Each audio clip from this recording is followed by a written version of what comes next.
Hello, everybody, and welcome to another edition of Authority Marketing Live. I'm so happy you're joining us because today we have a very special author, and she is putting the fun in dysfunctional.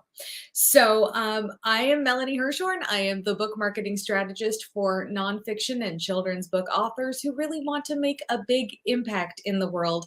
And as often as I can, I bring you interviews with amazing authors who are sharing their story and making a difference. And so today's author is no exception, and I'm excited to bring her on now. Welcome, Judi Harrington. Hello. Hello, Melanie. Thank you so much for having me. Oh, my pleasure. So let's dive in and talk about, is dysfunctionality really fun? And how do you find that? Well, it depends on how you look at it, right? I always say that there are no normal families. Normal is the setting on a dryer. So it's really a matter of perspective. That's And I say I'd rather look at life through the lens of love and joy than marinate in pain. So that's kind of the sum up for me. And I invite people to think the same way.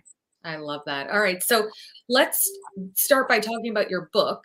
Sure. It's got a very interesting title. So Yes, why it don't you does. share that with us and tell Sure. us a little bit more about the book?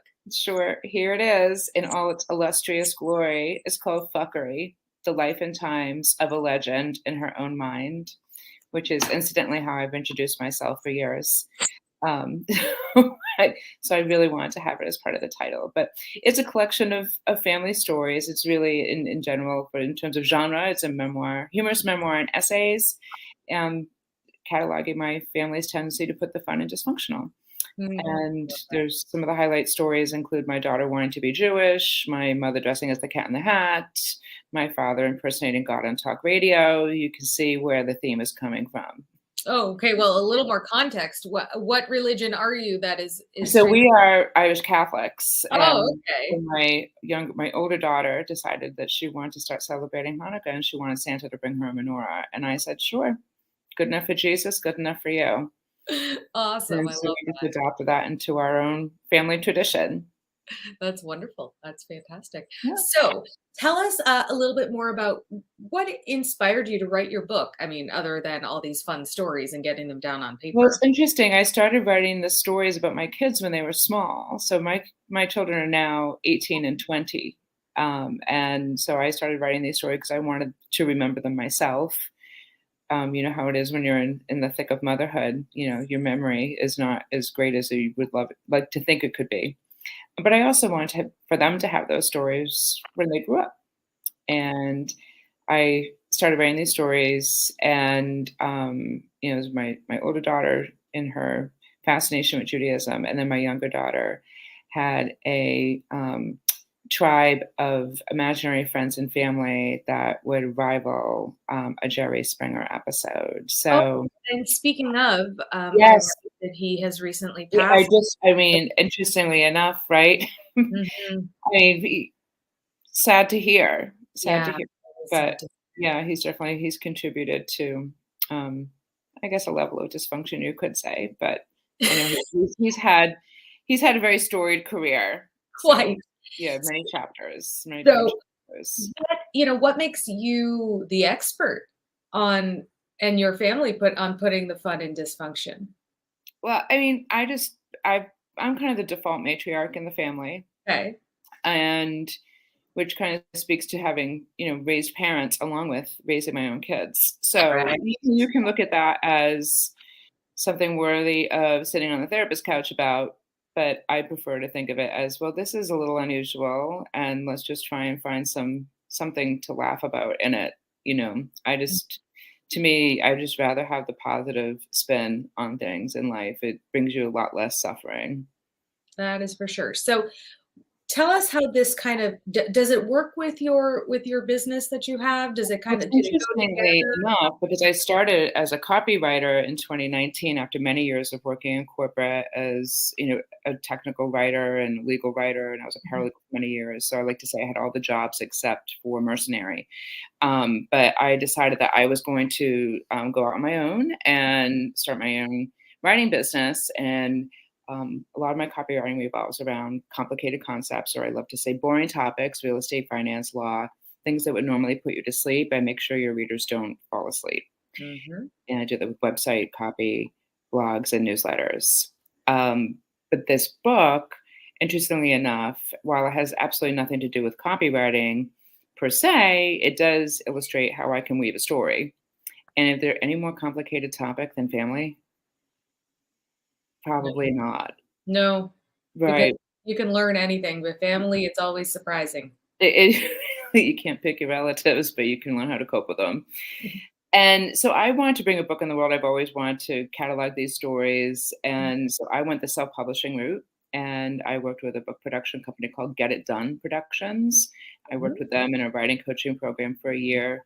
Which was great about that is all I had to worry about was the writing. They did the layout, the design, they got things up on the platforms, and they helped with some marketing. So it was a really good experience for me. But what was surprising to me was that by virtue of the book, it opened up a whole new side of my business in book editing and writing coaching. So, Ooh, I love that. So tell us about that. yeah, so I love to tell, and I mean, I have a captive audience. A lot of my clients are business owners themselves, and they're an expert in their field. So I say, this is having a book is a great way to level up your marketing as a business. It puts you in bigger rooms, opens up bigger and wider doors of opportunity, which has been the case for me. I edited a book called Mastering Your Sleep Puzzle, a 12-week guide to sleeping better by Callie Patrick. And that came my way, adjacent to the book. Mhm. And I've worked with some business owners in private writing coaching sessions, helping them tease out the ideas that maybe for a book, or in some cases with a video production expert I was writing alongside, she actually developed a whole new program for her business. I love that. So it's been really fun to kind of Yeah. have this Venn diagram of the copywriting and the writing coaching, and I'm actually in the midst of an engagement where I'm editing a memoir. Nice. So soon, more to come on that. That's That's wonderful. in the works. And, I'll say that, what's so important is that once you have that book, is letting people know about it and marketing it in a special way, so or at all, so that you can get those speaking opportunities, those podcast opportunities, and Mhm. all the great things that come along. It's how you leverage it, really. It really is, and it's so funny you should say that too, because part of my copywriting brand is I'm Judi 411. I'm like the walking information booth of all the things you didn't know you needed to know.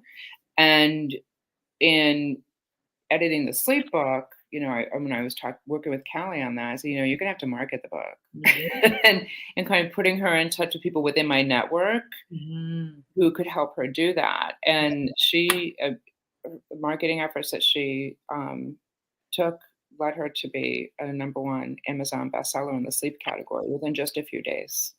That's great. So And, she's and I'll even say, because obviously that's what I do too. It right. goes beyond. It goes much farther than bestseller. It's great to be Absolutely. a bestseller, but that's not for longevity. And No, no. it's great. I mean, it's nice. It's a nice to have. It's like I'm an It's Amazon it's a bestseller. Yeah. great accolade to add to, your long list of achievements, of Mhm. course. And Yeah. the other thing I tell people too, book sales are not the only metric of your book success. Not at all. Not at all. Absolutely. You know this, I know this. And that's what has been so surprising to Yeah. me. Like Right. people say to you, "Oh, writing a book is a life-changing experience." And I'm like, "That's nice." But but it really it really was. I Yeah. mean, I never saw myself as someone who would be working with people and bringing their books into the world, and Well, I love that. I yeah. love that so much because it absolutely did. It changed. Not only did it change your life, it changed the trajectory of your It's career. it That's really did, and I'm Mhm. able to leverage the network of people I know who, Mhm. like yourself, do book marketing and other, self-publishers who, offer a longer suite of services, and I can then engage just as the editor in that case, but kind of put people on the trajectory of like, "Okay, now your manuscript's down now done, now what?" Now what? Right, No, right. it's like I always say it's like a series of mini marathons. It's not, "Oh, my book is done." You have a manuscript. Yeah. I'm like, but your book's not done. Oh, Right? no. And I and put right, and it's one of the saddest things that I see a lot Mhm. is that, I'll meet with somebody, they say, "Oh, my book's coming out next week." I'll be Mhm. like, "Oh, what have you done for your marketing?" "Nothing. I'm gonna do a bestseller campaign." "Oh, that's great." And then they'll say, "Well, I thought about marketing, but I'm just not gonna do it right now."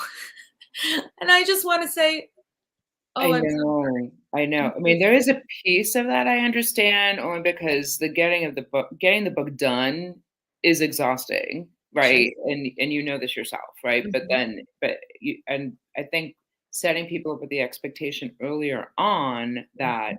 yeah, your Yes. book's gonna be done, but then you have to let people know about it. This isn't like Field of Dreams, if I build it, they will come. Right. If I publish it, they will read it. Like, Oh, people no. don't know That's unless you right. tell them. That's right.